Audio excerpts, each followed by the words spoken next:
A sentence can be a grammatical construct, or it can be a prison sentence.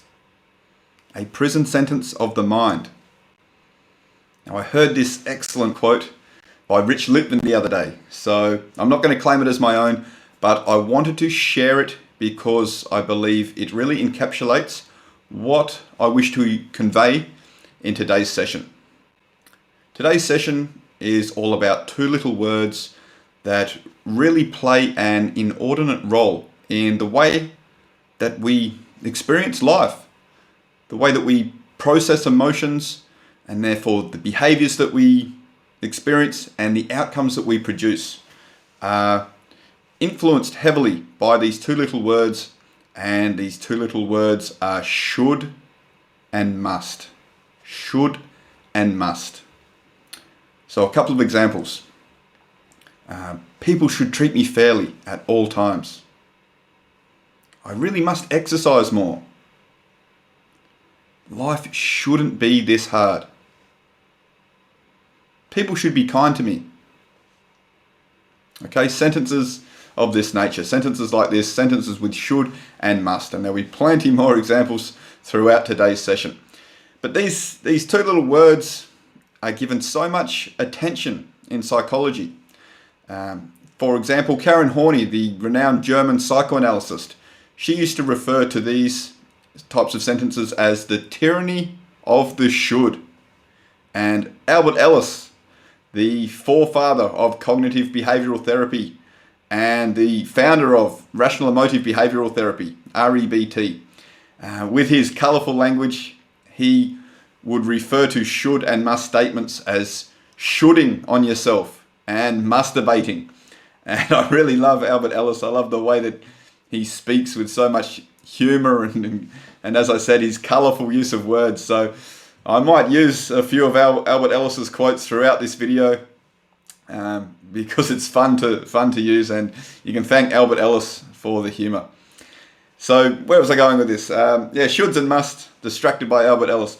Shoulds and musts, what's the problem with these sentences? The problem is that, well, what are they essentially? They are essentially a dogmatic, strict, rigid rule about, and they're self-imposed, and we impose them on others. So they're made up dogmatic rules about how we, other people, all the world, should be at all times. And the problem is that when things don't turn out as they should, then we often experience negative, dysfunctional emotions. And therefore that influences our behaviors and our outcomes. So we're going to have a bit of a deep dive into this today because it really is an important topic. And we're going to look at the solutions to these should and must statements.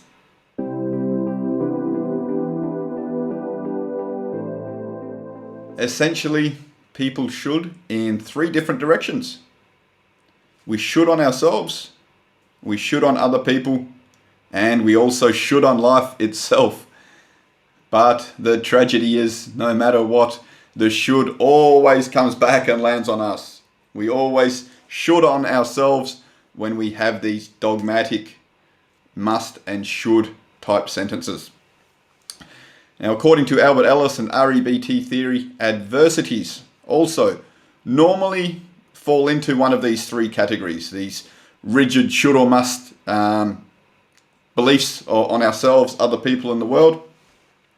And the first one is this: I should, under all conditions, do very well in the task that I am trying to do. The problem is that the unspoken part is this: and if I don't, I'm not good enough.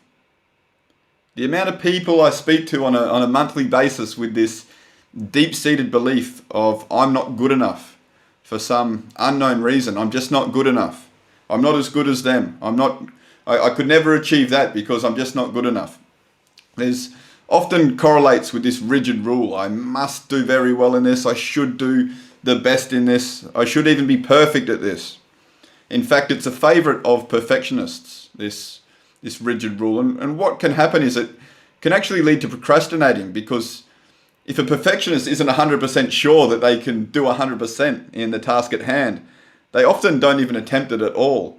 Or if they do, they might quit when they realize they're not doing as well or as perfect as they think that they somehow should. And paradoxically, you can imagine what happens is it stops the learning process, so they never actually get to improve and achieve the high standards that they so crave. So a real paradox there, and caused by nothing else but the way we are processing information, this rigid should and must rule, which leads to deep-seated or deeper-seated psychological dysfunctions, doesn't it? As I've described there. The other direction that people should is shooting on themselves. Shooting on other people. So they often have a rule like this: you or other people must treat me with respect. Must treat me with respect and treat me fairly at all times. And what happens there is people inevitably have different ideas of what fair and reasonable is. And not even that, some people don't care. They will treat you unreasonably according to your rule. And then what happens is you feel very upset often. And that's not necessarily a bad thing. We're going to differentiate this clearly in the next section where we talk about solutions. Because, of course, we need standards. We don't want to be a doormat, and that's the last thing I would preach. But when we have very dogmatic rules that people must treat me this way no matter what in all situations, it can definitely lead to a negative emotional response in a dysfunctional way. Just as a very quick differentiation, you can be angry. Martin Luther King was very angry, and rightly so according to me, okay? But who cares according to me? He was angry, okay? But the thing is, it led him to positive action. So that is a functional negative emotion, because it's about what the emotions are like signals. They're action signals, if you like, is a better way of looking at emotions. But if an emotion is paralyzing you or leading you to actions which are maladaptive and dysfunctional and not leading you to your desired consequence, then that is when there is a problem. That is what we are talking about here. And often when we have these rigid rules about how everyone should be and how everyone should treat me, we experience these negative dysfunctional emotions, okay? Because not everyone is going to follow our rules. The third way is when people should on life itself. And some people have this kind of thinking where they say things like, or they say life shouldn't be this hard, but it's to try to make it articulate is they say things like, life should give me what I want, when I want, in the way that I want it. And when it doesn't, then I experience negative, dysfunctional emotions. And obviously this is highly irrational, but you see it all the time. People, why there shouldn't be this traffic jam. This is ridiculous. I'm trying to get to work. Or I should have got the job. Why did they give the promotion to Johnny? I should have got the job. That's not fair at all. Well, that's just being upset because you didn't get what you want when you want it in the way that you want it. When you say it's not fair, it's a hidden should. It's saying it's not fair. It should have happened like this. So when I say it, you might think, yeah, that's highly irrational, but it happens all the time. We all do it to ourselves all the time. And what I'm trying to show in this video is that we can become more aware of this. And you will become more aware of this. Your reticular activating system will become tuned into this just by paying attention to your shoulds and musts. And then we can implement some solutions to reduce negative dysfunctional emotions. And we're going to talk about that right now. Let's roll the tape for the solutions.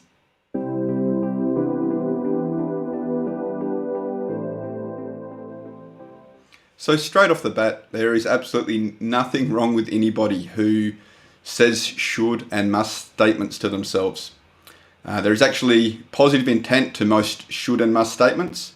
For example, if we say, people should treat me with respect, that shows that we have boundaries, doesn't it? And if we say, I must do well in this task, then maybe this is a task at work, for example, and we want to do the task well so that we have a good job and we can produce for our family. Okay, all great, all positive intent. What we want to do is keep the positive, but dramatically decrease or eliminate any negatives of our thinking. That's what we're doing here. And put simply, is the way we are thinking, is the attitude we are holding, or the thought helping me more to achieve my desired outcomes, or hindering me more? That is the clear differentiation. And if it's hindering me more, what can I do about it? We change our input to change our output. And so the way this plays out, let's do it with an example, and I'll do one with myself, a little bit of self-disclosure. So I used to have this thought quite regularly: I shouldn't have this arthritis still. It's not fair. It's not fair. I'm on my 3rd medication. It should have worked by now. Okay? So what am I doing there? I haven't got what I want when I want in the way that I want it. Okay, like we were talking about before. And it was leading me to emotional distress and behavioral outcomes. I wasn't thinking clearly. I was getting angry, getting annoyed, and not, instead of, I was wallowing in self-pity instead of looking at what I can control and taking action in that direction. And so what's the process of sorting this out? Sorting out the mess we make with our shoulds and musts. So first of all, we need to spot our should. We need to locate it. So what we will notice is we probably won't notice the thought, but we will notice the emotional state. So when we're in a negative emotional state that we don't want to be in, what we can do is think back and say, what is the attitude that I am holding or was holding that has led me to feel this way? Okay, what is the attitude I'm holding? Or what's going through my mind at the moment? What am I thinking? And very often you will spot a should or a must statement. Okay, so that's good. We've located the should. Now what do we do? Okay, we ask 2 questions. Is this thought helping me more or hindering me more? The first question, and with the arthritis example, it was hindering me, wasn't it? I've been through that. It was hindering me. It definitely wasn't helping. Okay, is the thought, the second thing we say to ourselves, is the thought actually true? Is the thought actually true? Okay, let's see. I should feel better. The medication should have worked by now. Is this true? No, it's absolutely not true, because it's not a universal law. It's not like, let's see, if I drop this thing here, it should fall to the ground. Okay, that's a true statement. That makes sense. Because of the law of gravity, it's universally true. But I should feel better? That's not true. That's like saying, yeah, maybe if life was fair all the time, but life damn well is not fair. Everybody knows that. So it's not a true statement. It's not consistent with reality. So I was basing the way my emotional reality was based on a thought that was hindering me and that was not true. Okay, not smart when we look back at it, but how many people actually think this way and have emotional responses because of this line of thinking? Very interesting, isn't it? So we are auditing our thoughts, and what do we do when we find out that we are doing this? What do we change it to? We change it to what is actually true. We change it to a prefer but. I would prefer to feel better and not have arthritis. I would prefer it if the medication had worked perfectly instantly. If I'd got what I want when I want it in the way that I want it. But I am absolutely aware that life is not fair, and I'm not going to spend my limited energy wallowing in self-pity when that is such a stupid thing to do. And instead I could, maintain my emotional responsibility and take action that will increase my chances of obtaining my desired outcome. It was a hell of a mouthful. Let's try it again. I would prefer to feel better, but I'm okay that I'm not. I can handle it. This is not 100% bad. Okay? I can take emotional responsibility, base how I'm feeling on logic, and then take action in the direction that will lead me where I want to go. Much better than just saying, it's not fair, life sucks, I'll never get better. Because that's what happens when we start with one false premise, which is, I should be better by now. It's not actually true. It's a very short jump to the next false premise and the next one, because we're basing our thinking on a lie. And then the lies just flow because nothing's true. Okay, we got no foundation of truth there. So we're open for any thought, and it's very quickly to spiral down the drain. I hope I've explained that kind of well enough, and you can see how that works. Let's give a couple more examples. So let's say shooting on someone else. So boss at work is annoying me, and he doesn't respect me at all, treats me very badly. He must treat me with respect. He should treat me with respect. And I'm absolutely furious that he doesn't treat me with respect. I'm losing sleep over it, so I'm having behavioural consequences. And I'm adding to my upsetness. It might be upsetting that he's treating me bad, but it's my decision to process that information how I want. If I say, he should treat me better, and it's not fair that he doesn't, and he's picking on me and no one else, and he's a bad guy and can rot in hell, I'm going to have some emotional response because of that. Is it helping me or hindering me? I can't sleep, it's hindering me. Is it actually true? He should treat me with respect? Not at all. It's not a universal. It's a desire. Okay, what is actually true? I prefer but. I would prefer that my boss treated me better, but I'm not going to outsource my emotional state to him and let him determine how I feel. I'm going to feel good no matter what this idiot does. Okay, and then I will calm down. I won't be so furious, and I can actually then think, and I can have a discussion with my boss, or I can not. I can at least think logically, which is going to dramatically increase the chances of my functionality and actually achieving my desired outcomes. Okay, and the last, so what have we done there? We've done should in life. It's not fair. Life shouldn't have, this medicine should have worked. We've done other people. He should treat me fairly, so myself. I really must do a perfect YouTube video every time.